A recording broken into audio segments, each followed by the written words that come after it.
I think the biggest thing that I have learned is to just love people where they're at. And that's so important. Like, accept them for who they are. None of us are perfect. We all want to be forgiven for the things that we've done, so we have to be forgiving with our friends and our family. Sometimes it's family members that are struggling, and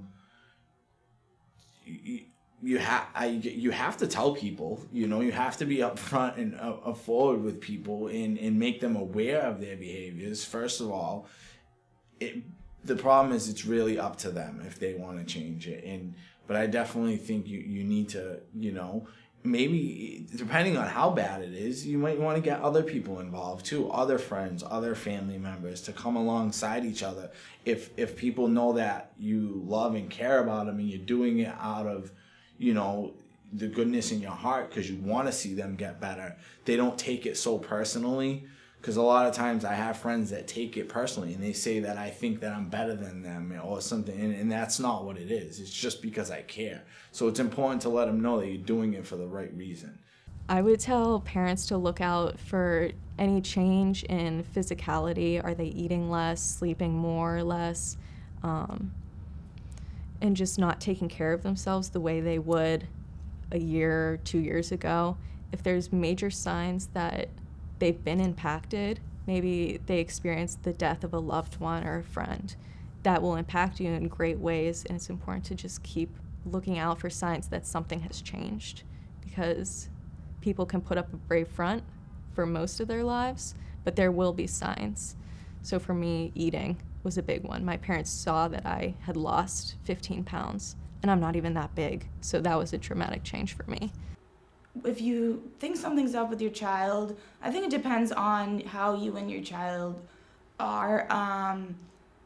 I would most definitely try and do something, talk to them. If that doesn't resolve anything, or if you still think like they're lying or whatever, definitely try not to turn it into an argument, because that happened a lot with me and my mom about things, and as soon as I felt an argumentative stance from her, I would just shut down, and it didn't do anything, and that's when we'd yell at each other and whatnot. So I would definitely say try and talk with your kid, not talk to your kid. And also, I think, to me, the schools are always a good resource if you're concerned, to call the school and have them talk. If you don't think, as a parent, that, you feel more comfortable with someone else, talking to your child, like a professional or something like that. But so I would definitely say, but talk to your child, or talk to the school after talking to your child or something. I called my friend on the phone and I said, hey, this is happening. I need help and I want help.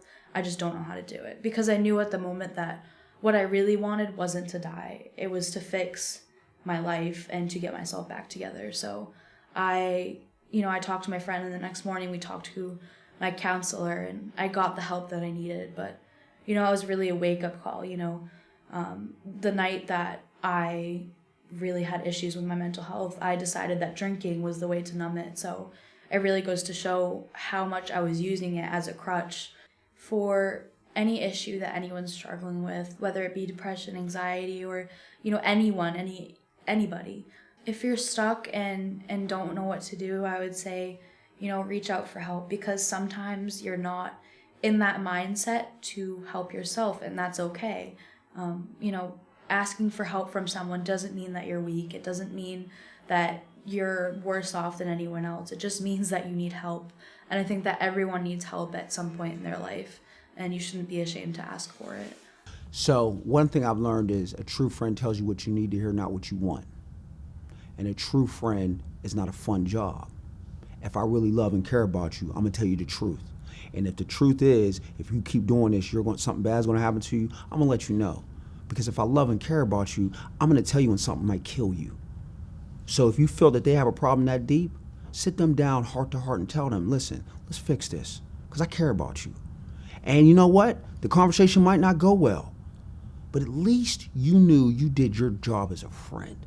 But the point is, the conversation started, right? So if they don't like it and they don't want to hear it, friendships don't end on one argument. It's like the stock market, it goes up and down, and that's okay. But if you're a good friend, why would you leave that relationship? If you really want to help them, just keep working at it. And there's ways to help. Your tone matters. how you say it, where you present it, who's with you present it. Do you do it in a loving way? Are you mean about it? There's a lot of factors that go into it. So don't give up just one time. So why would you stop trying to have your friend get better more than once? Don't make sense. So I'm a parent. And one thing I've learned is it's not a popular job. My job is to make sure when I leave this earth, you can take care of yourself very well, is to teach you to be healthy. And the reality of it is that if you don't want to experience pain, I got to teach you. Because I don't want the drug dealer teaching you and I don't want the policeman. Parenting is a skill set. And the reality of it is if you have an addict or alcoholic, it's going to be different parenting than anything else.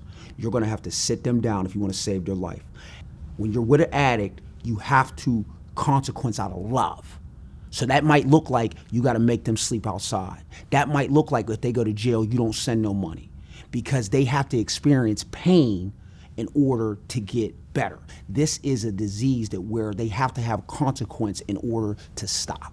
That's an enabling parent. A parent that will give you money when they know you're not doing the right thing. A parent that will allow you to keep doing bad behaviors. You don't dictate what goes on. And being a parent doesn't mean I answer to you. It means that I show you how much I love you. Why would I admit that I have a problem with something? Because if I admit I have a problem, guess what happens? I got to do something about it. And that solution might be real ugly because that means I got to look at who I am. So I think it's easier to mask things up. To parents, I'd say do all you can. Send your kid to a program. That's really what's going to help. And people say you can bring a horse to water, but you can't make a drink. But it does take a couple times. It's not going to work the first time. You're going to try to help your kid, and unfortunately, it's really not going to work the first time because a kid is going to do what a kid does, you know?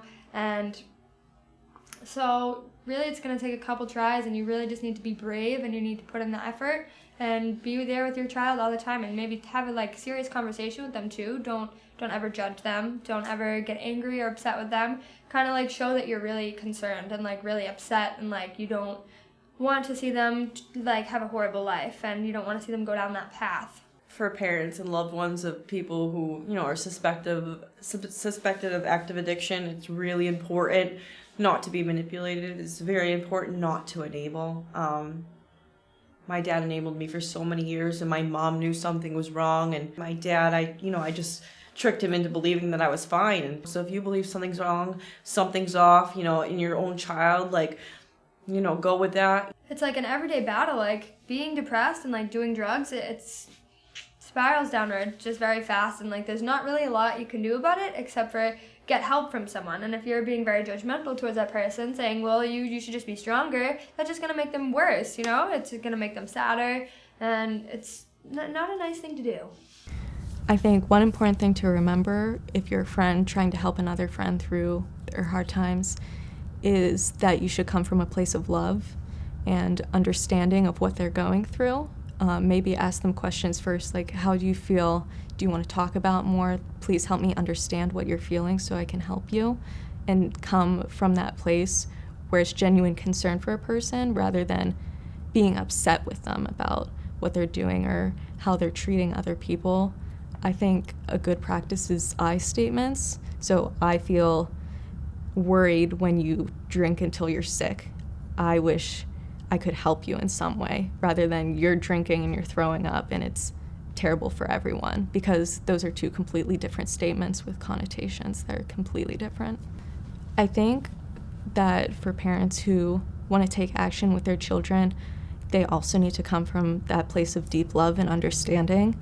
And I think parents have this great perspective where we've, watched kids grow up and we know what they've been like, and to see a dramatic change because of mental health problems, then you can make that clear to someone and say, a couple years ago you seemed so happy and you had what seemed like a purpose in life, you knew what you wanted to do, and now I don't see that. Is there something I should be worried about? Do you need help with anything? Can I support you in any way?